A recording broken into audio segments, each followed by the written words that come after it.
okay? Yes. All right, yeah. First, I'll say thank you to all our people that have served. I know Military Appreciation Day is very near to this place, and so our honor to go out and play this game for them. So just a big thank you from our entire football program. Culture win right there, man. If there ever was one, that was a culture win. We didn't play very good football in the first half. And our team's resilience, the response at halftime. We brought the guys up right away when we came in at half, which we don't typically do. And you could tell from the look in their eye that they knew we didn't play our best, and they knew we could go out and really make a run at this thing. And yeah, just this team's resilience, just, whether it's, tough stretch of plays, whether it's, losing some players here and there throughout the year. It obviously happened some in this game. We just keep coming, and we have all year. And that was a big time win, team win. All three sides were really good there in the second half, and to come back and get that done was a really cool feeling. Just a great moment there in the Coliseum for our whole program. Coach, you like the final result, obviously, get the win. You stress all week coming out, getting out of the gate fast. You love giving up no points in the second half, but why the slow starts? Yeah, I mean, the thing about stressing things is, what happens is if you overdo it and then you come out and you don't start fast, then you don't want their heads to go anywhere. Like we're playing pretty good football, like we're winning a lot of games, and so yeah, I mean, obviously we're going to continue to work on it and try to do a better job.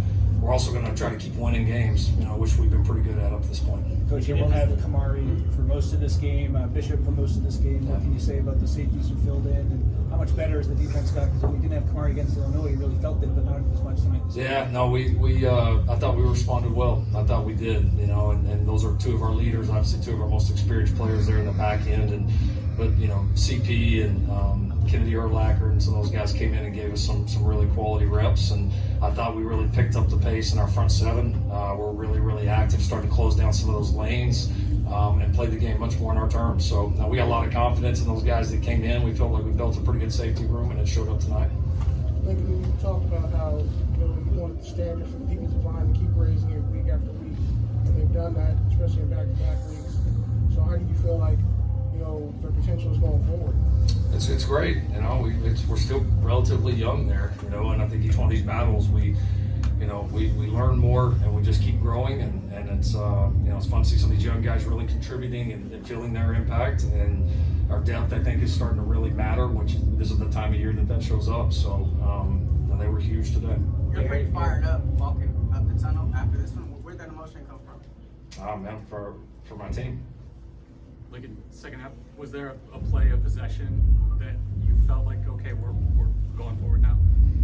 No, I mean, I think, obviously getting points on that first drive was big, even though we didn't score a touchdown, and then we just kind of got on a run from there, and it just felt like we were going to stop them every time, felt like we were going to score every time, and so I think not more just the guys approaching halftime, and just the look in their eye, the energy in that room at halftime was, I felt very strongly we were going to come back out and make a run. Lincoln, although the production wasn't there on the ground, you stuck with the run. What were you seeing in the run game that gave you confidence to know that other things would open up from that? Yeah, I mean, we had some opportunities early that we missed, but that's just part of it the game, certainly part of it the conditions, and we believe in running the football here. I mean, we just do. You have to do it. To win games, you have to do it when you play different styles of games or different types of obviously elements and all of that. So yeah, I mean, we're not gonna give up on it. We've been one of the best teams in the country running the football, so that's not gonna stop. Eric, what was the difference as you saw it with the defense in the second half? I think people just being more focused. I think it's like a boxing match, so like not everybody gonna know how shit go in the first, or how stuff go in the first half. Sorry, but just understanding that honing in and trusting the coaches, but more importantly trusting ourselves. I think the aggressiveness went up, and more importantly, to be honest, everybody just believed in ourselves. I was telling Coach Link, like, I don't know, we just really more focused and doing it than saying it. So. Eric and Makai saw a very fired up sideline towards the end of the game. Afterwards, you guys were going over high-fiving the student section, including people. Kind of what went into that, because that's not really something we've seen a lot in the past.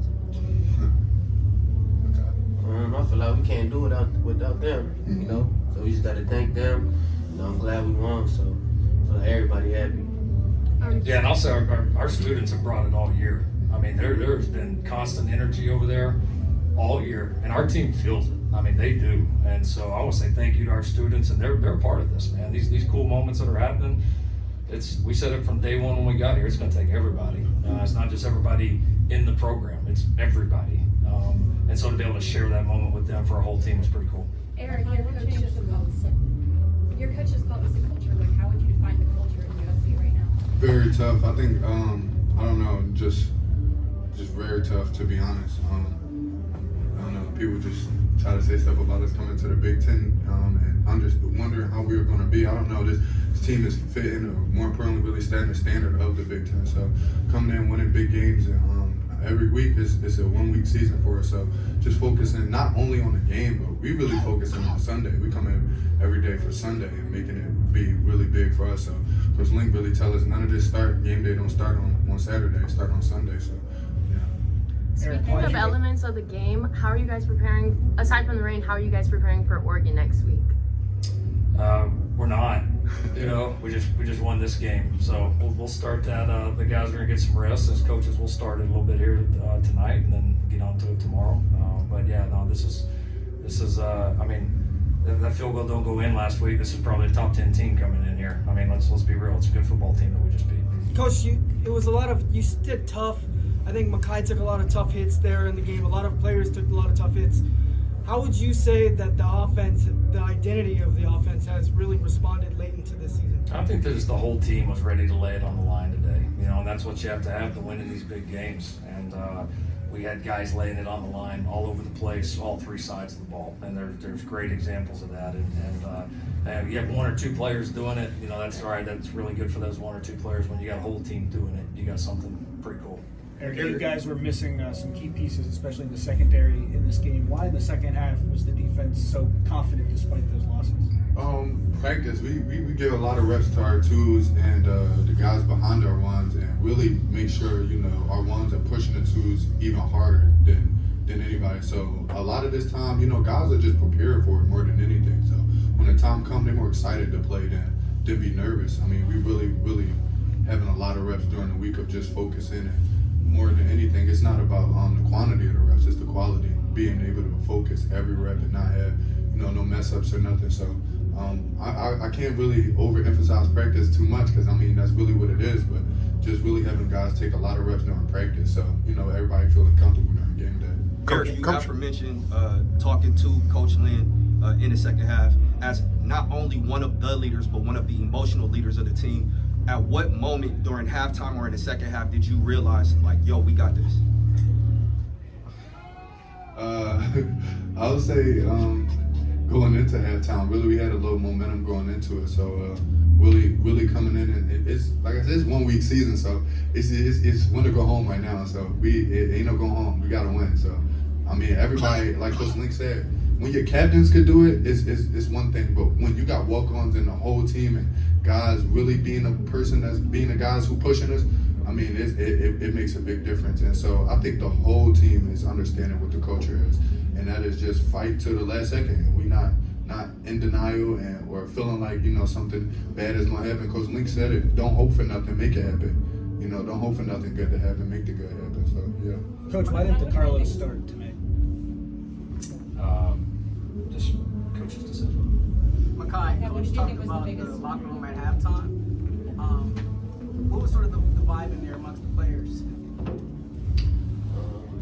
Man, we just got to play our best.